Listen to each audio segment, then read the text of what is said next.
Bonjour. Pourquoi l'économie? Tout d'abord, l'économie, c'est un petit peu la croissance verte et le développement durable associé pour assurer la cohérence entre l'économie et l'écologie. Alors pourquoi? Il ne se passe pas une semaine sans qu'il y ait des informations très alarmantes dans les médias, que ce soit sur l'immigration non maîtrisée, les perturbations météo, le terrorisme islamique. Bien des sujets martèlent les esprits, même les plus fragiles, en fait, et les plus sereins aussi. Donc à cette actualité s'ajoutent également des faits qui sont moins spectaculaires, comme par exemple, mais pas moins déstabilisants, comme la diminution régulière des ressources fossiles et de la biodiversité. Toutes les personnes bien informées, on ajoute à ça que la dette française, d'une façon générale, les dettes publiques deviennent abyssales. Les pollutions sont anthropiques et très importantes, sans précédent, avec beaucoup de tensions communautaires, parfois des crashs alimentaires. Donc il y a une multitude de conjonctions qui font qu'en fait, à tout moment, ces éléments peuvent se percuter et se répercuter surtout comme un jeu de domino. On vit un moment particulièrement exceptionnel dans la vie des hommes. Les hommes sont apparus il y a 200 000 ans à peu près. En l'espace de quelques dizaines d'années, on a réussi à détruire pratiquement une partie de notre environnement. Moins d'un siècle a suffi pour ça. Et quelques décennies auront été suffisantes pour faire exploser, on va dire, les effectifs, pour rendre la Terre surpeuplée, à certains endroits en tout cas, et la rendre surtout invivable et insalubre, en tout cas là aussi dans certains endroits. Donc on était 1 demi-milliard de terriens au début de l'ère industrielle, et aujourd'hui on recense pratiquement 7 milliards de personnes, avec un horizon en 2050 qui se situe à peu près autour des 10 milliards. Et d'ailleurs, petite anecdote, il y a autant d'hommes et de femmes vivants aujourd'hui qu'il n'y en a eu dans tout le passé depuis que l'homme existe. Cette explosion démographique affecte l'ensemble de notre environnement et de toutes les composantes de la biodiversité et des ressources planétaires. Et au rythme où nous consommons actuellement toute cette biodiversité, il y a un grand nombre de minerais qui vont être épuisés avant 2040, comme par exemple l'or, l'argent. L'argent, il n'y en a plus que pour 8 ans. Le cuivre, le zinc, le plomb, l'étain, ces informations proviennent du service géologique des États-Unis. Il faut comprendre que pour maintenir notre activité, dès qu'un métal ou dès qu'un minerai sera épuisé, on va le remplacer par d'autres minerais, d'autres ressources qui elles-mêmes vont s'épuiser, mais plus vite encore, et qui seront peut-être moins efficaces que le minerai d'origine, mais qui vont s'épuiser très rapidement. Donc on voit bien que la planète, de toute façon, n'a pas un réservoir infini, il n'y a que certains économistes qui peuvent le croire. Les ressources ne sont pas, et les matières premières ne sont pas inépuisables. La situation ne pourra pas rester en l'état, d'où l'importance de cette notion d'économie, et qu'il va falloir allier cette croissance verte que nous souhaitons maintenir, mais que nous souhaitons associer à un respect dans le cadre du développement durable. Si on considère d'ailleurs les réserves minières comme des productions non renouvelables par la planète, il existe des productions renouvelables, comme par exemple les arbres, le bois, les mers avec leurs poissons, tout ça ce sont des ressources renouvelables. Malheureusement, même ces productions renouvelables sont elles aussi mises à mal, parce que la voracité des hommes fait que nous puisons dans ces réserves renouvelables plus que les stocks ne le permettent, en fait. Et on puise dans les réserves stratégiques de cette nature, globalement. Qu'on appelle aujourd'hui le jour du dépassement, ou en anglais l'Overshoot Day, est fixé chaque année et calculé en fonction, bien entendu, des consommations. Et cette date, cette échéance, est de plus en plus tôt dans le calendrier. En 2015, l'année dernière, le jour du dépassement était établi au 13 août par l'organisation internationale Global Footprint Network. Pour bien comprendre le phénomène, on va prendre un exemple concret. Prenons l'exemple d'un hectare de bois qui pousse en silence en général. Et chaque année, cet hectare de bois génère une capacité d'environ 3,5 stères de bois. Un stère équivaut à peu près à 1 mètre cube. Donc ça fait 3,5 mètres cubes produites par un hectare de bois. Ça, c'est une source ONF.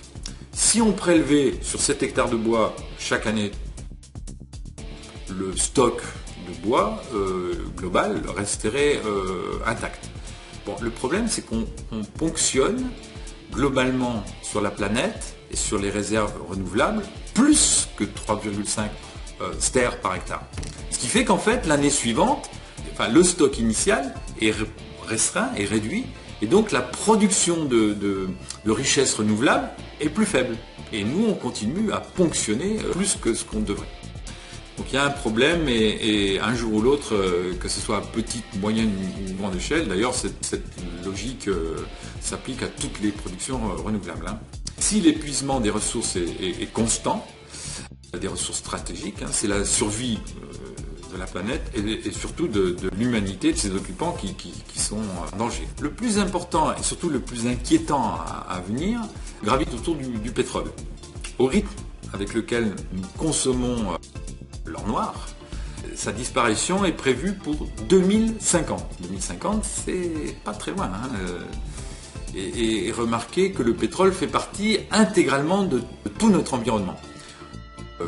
La quasi-totalité de tout ce qui nous entoure a été produit ou transporté grâce au pétrole. Directement ou indirectement, le pétrole est à l'origine de notre société, de notre éclosion de civilisation industrielle. Et sans cette énergie, qui est aujourd'hui encore abondante et qui aujourd'hui est bon marché, nos sociétés ne seront plus ce qu'elles sont. Ça, c'est sûr. Beaucoup de détracteurs pensent que l'or noir est inépuisable. Bon, certes, ils ont en partie raison.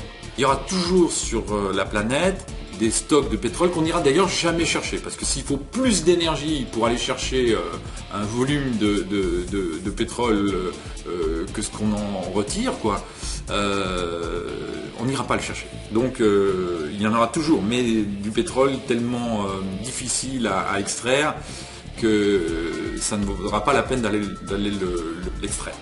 Ce qu'il faut savoir, c'est que la vie d'un gisement de pétrole ou d'un puits de pétrole passe par une progression, une fois qu'on l'a découvert, qui est plus ou moins rapide, et puis ça finit toujours par arriver à un sommet, et puis ensuite à décliner, avant de s'épuiser faute de rentabilité. D'ailleurs, les puits texans, Dallas, son univers impitoyable, a d'ailleurs montré qu'à terme, dans les années 70, à terme, la plupart des puits au Texas sont actuellement fermés, parce qu'ils ont suivi cette logique.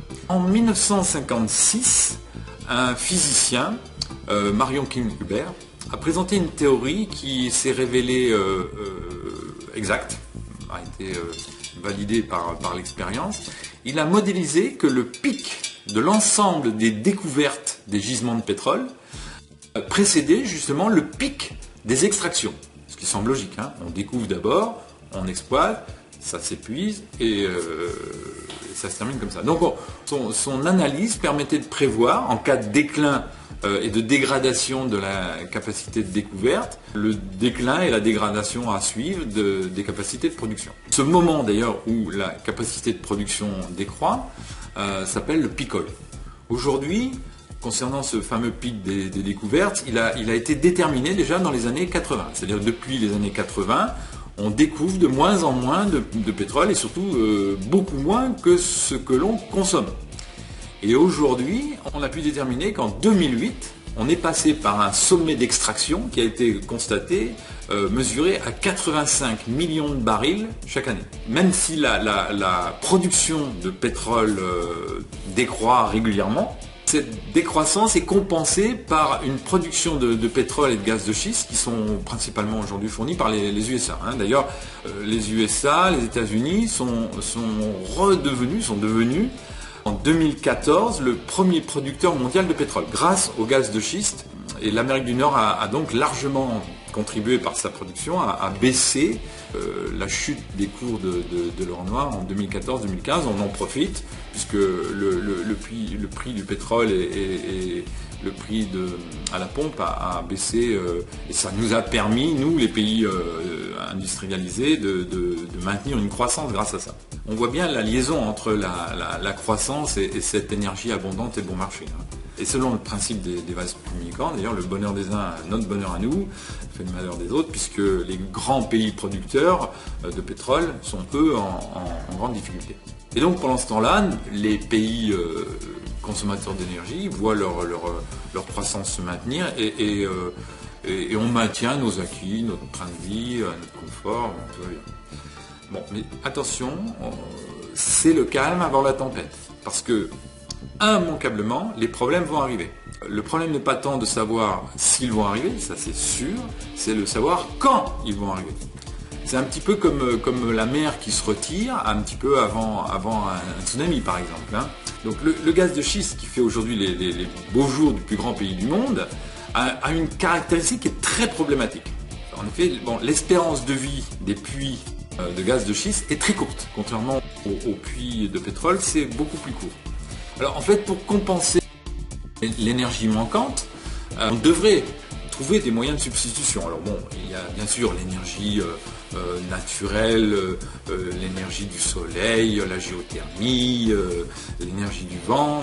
Toutes ces énergies-là sont intéressantes, mais malheureusement par rapport aux enjeux et aux besoins, aujourd'hui, la production de toutes ces énergies renouvelables sont epsilon et surtout très insuffisantes au regard des besoins en fait.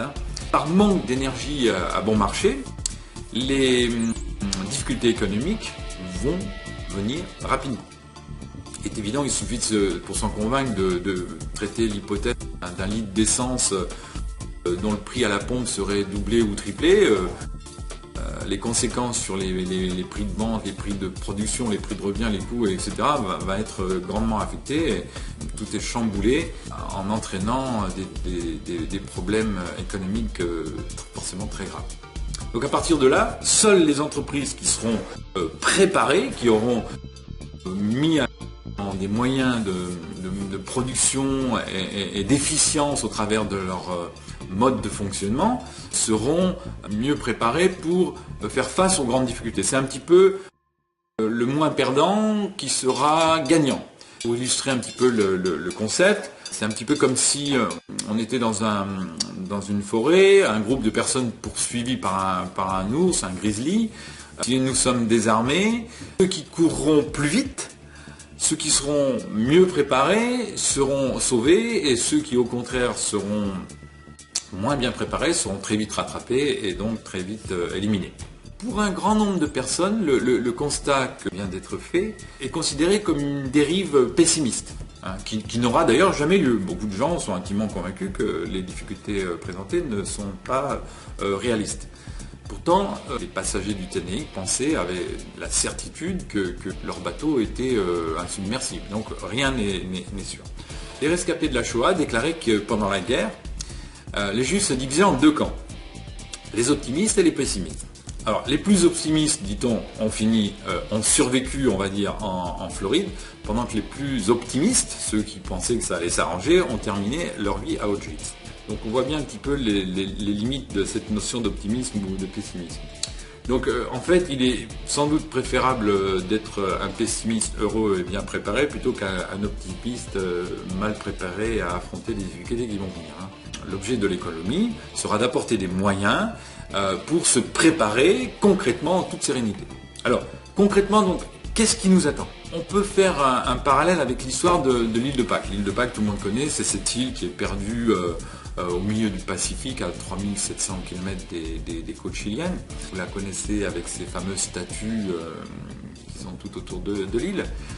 En fait, au départ, les colons qui sont arrivés sur cette île étaient très heureux. Ils sont arrivés dans un environnement où il y avait beaucoup de ressources, beaucoup de bois, beaucoup d'arbres, beaucoup de forêts.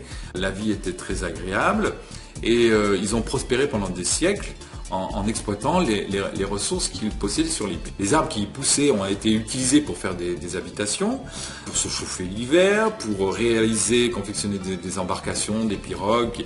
Il était nécessaire d'aller pêcher, parce qu'il n'y avait pas de petits récifs autour de l'île pour pêcher les dauphins, les marsouins, qui se trouvaient au large de l'île. Il fallait absolument avoir des bateaux. Donc on utilisait les arbres pour faire des bateaux, des embarcations, faire des arcs, des flèches pour chasser. Donc voilà.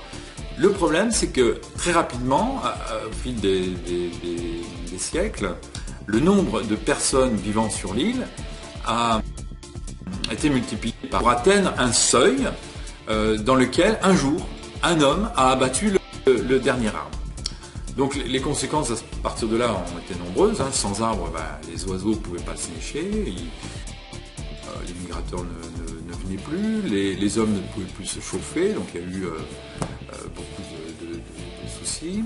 La faune, la flore s'est réduite, en barque ils ne pouvaient plus pêcher. Et sont arrivées la famine, les maladies, des tensions entre les clans, des guerres. On a parlé de cannibalisme à l'époque sur l'île. Quand un Hollandais est arrivé un jour de Pâques dans l'île, il a découvert un nombre d'habitants très restreint qui étaient en situation de grande misère, de grande désespérance. Et lui, en arrivant, il a même apporté des maladies que les colons ont terminées d'Europe. Et ils ont fini par pratiquement éradiquer la population de l'île, qui est tombée à quelques dizaines d'habitants. Donc voilà, guerre, famine, tension sociale, maladie, voilà un petit peu ce qui nous attend si nos ressources ne sont pas gérées, administrées et utilisées à bon escient. Nous avons atteint le maximum de la capacité de charge et d'accueil de la planète, puisque ce jour du dépassement est, comme je vous l'ai dit, dépassé chaque année, à partir du mois d'août. Donc les problèmes vont arriver maintenant. Toute la démonstration qui vient d'être faite, elle est peut-être un peu longue, elle est certainement un peu insipide, pour ne pas dire morbide, mais il faut être conscient que ce qui nous attend est une réalité. Il faut donc être suffisamment motivé, mobilisé, bien comprendre ce qui se passe, ce qui nous arrive, pour se préparer, puis se doter des moyens qui seront suffisants pour que les entreprises, les PME, PMI, les centres de profit, entre guillemets, puissent être préparés à des jours qui ne sont pas aussi agréables qu'aujourd'hui. Les choses ne vont pas se passer dans la joie et la bonne humeur, il faut être bien conscient de ça.